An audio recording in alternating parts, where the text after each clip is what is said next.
Hi everyone! So, dati nag-bake siya ng brownies. Ngayon naman ay gagawa siya ng simpleng ice cream.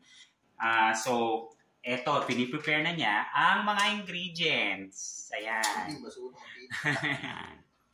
So, ang mga ingredients natin for the ice cream ay Nestle cream na galing sa freezer. As in, frozen dapat siya. Hindi siya matigas. Hindi siya ganun katigas dapat, pero frozen.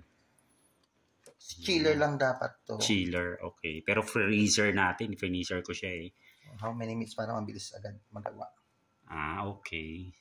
So, para mabilis siyang ma-mix. Kaya para frozen. Po, kasi kayo, okay. Tawag nun, parang magiging icing siya. Okay, ang style. Kaya siya freezer. Okay.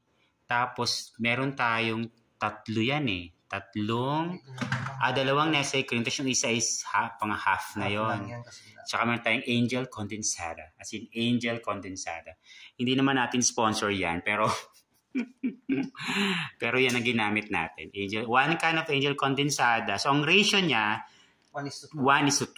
Okay, so 1 Angel Condensada is to 2 Nestle cream. Pero tayo sinobra natin ng 1/4 yung natira dati. Tapos, meron tayo dyang Oreo sa tabi mo. Yon, yung Oreo. So, ano lang to? Pang dessert tonight. Habang nanonood ng Netflix as usual. So, ayan. Let's wait na ma-prepare lahat ang ingredients. So, after ilagay yung Nestle cream, minix naman na ngayon yung milk. Condensed milk. Ayan. Oh my God, I'm so excited. Tingnan natin kung ano nito. Outcome. Dapat masarap yan. Kasing sarap ko yan. Wow. Kasing sarap mo talaga. Sige, let's see later. So, after may lagay lahat ng ingredients, iminan lang siya. Mix lang. Lalagay lang sa mixer para maghalo sila. So, ilang minutes siya na ganyan. Yan, makikita mo pag nag-double yung size niya. Pag double. Pa yung volume kapag kumapal siya kung ano. So, yun na yun. Hintayin natin pala yun. Yeah. So, advantage talaga may electric mixer kasi hindi kaya ng manual. Yung ano yun, yung lang, hand mixer na manual. So, hintayin lang natin siya na maangat na siya. Na mag-thicken. Oo nga, maangat na siya. Wow. Oo nga. Ayun o, kumakapal na siya, tumangat na.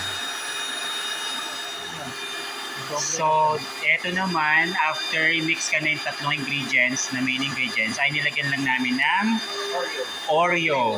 Cookies and cream na Oreo. Actually, pwedeng kahit anong flavor, no, Han? Anong flavor na gusto nyo? Ayan. So, syempre yung background natin, puro tubig. Hindi pa nilagay sa freezer, sa rep. Doble na siya, oh.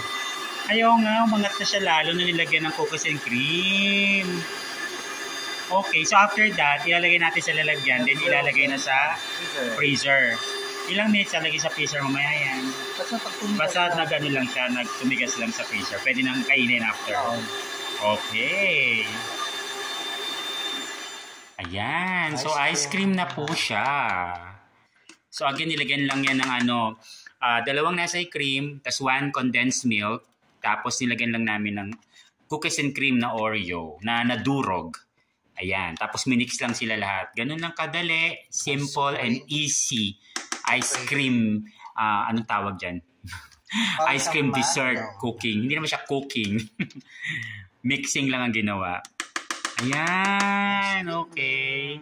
So ice cream na po siya. So i-taste natin siya. Taste daw natin. Oo nga. Okay. So, ilalagay lang siya sa freezer pa rin para lang mag-hold mga 3 to 5 minutes. Then, pwede nang kainin. Oh my God! I'm so excited. So, eto, meron kaming tatlong ganitong canister ba tawag dito. So, dito lang namin siya ilalagay. And ilalagay natin sa freezer. So, ililipat lang natin siya. So, eto siya. Oo nga. Close up mo nga to, Han, ng konti. Yan. Yan na po ang kanyang finished product.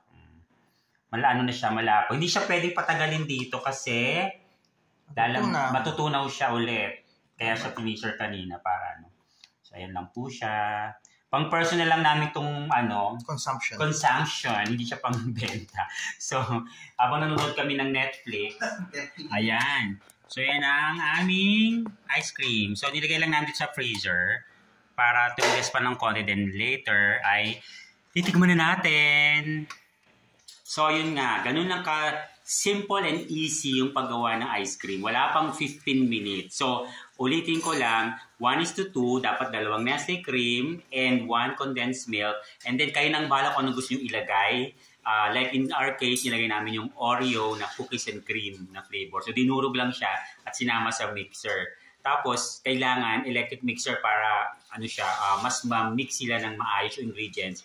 And don't forget na dapat before nyo i-mix, ay ilalagay nyo muna sa freezer yung mga ingredients except the Oreo na cookies and cream. So, lagay nyo lang yung condensed milk and Nestle cream sa freezer ng about 5 to 10 minutes para mas madali siyang i-mix, mas madali siyang umalsa at mag-thicken, ganon. So, yun. So, nilagay namin sa freezer ngayon and after mga 5 minutes, titinan na namin and taste test na siya.